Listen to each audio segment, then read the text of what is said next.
ఈరోజు నాకు సాంబార్లోకి ఆలుగడ్డ ఫ్రై తినాలనిపించింది. అందుకు రెండు చేశాను అనమాట. సాంబారే చేశాను, ప్లస్ ఆలుగడ్డ ఫ్రై కూడా చేశాను. ఇవి చల్లటి నీళ్ళల్లో అయితే కడిగి కొంచెం ఆరబెడితేనే ఫ్రై లాగా అవుతాయి ఫ్రెండ్స్. సో అలాగే చేయండి.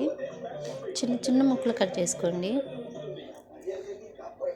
ములక్కాయ వేసాను, దోసకాయ వేసాను, టమాటా కూడా వేసాను. ములక్కాయలు ఫస్ట్ నూనెలోనే మగ్గాలి.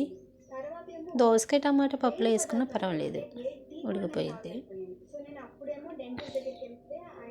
సో సాంబార్ కాబట్టి నేను కొంచెం పలచగానే చేశాను. సో నూనెలో మంచిగా మగ్గాలి కాబట్టి కొంచెం ఉప్పు వేసుకొని ఆలుగడ్డలోకి నూనెలోనే మగ్గనివ్వాలి.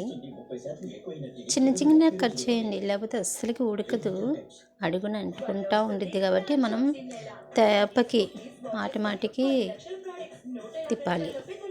సాంబార్లోకి నేను సాంబార్ మసాలా వేసాను.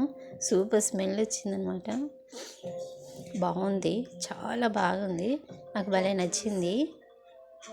సో మీరు కూడా ట్రై చేయండి ఫ్రెండ్స్, సూపర్గా ఉండిద్ది. సాంబార్లోకి ఇలా ఆలుగడ్డ ఫ్రై ఉండిద్ది, పచ్చడి బాగుండిద్ది, ప్లస్ కోడిగుడ్డు కూడా బాగుండిద్ది, ఆమ్లెట్. సో ఉప్పు, కారం, పసుపుతో పాటు నేను కొంచెం ధనియాల పొడి వేసాను. సో టేస్ట్ డిఫరెంట్గా ఉండిద్ది. సో ముక్క విడిగా ఉంది చూసారా, అందుకు ఇలాగ చేయాలన్నమాట.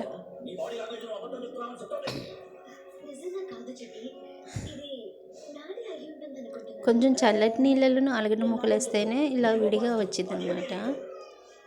విడివిడిగా పడిద్ది, ముక్కలు అస్సలు కతుక్కోవు. నేను చెప్పినట్టు చేయండి.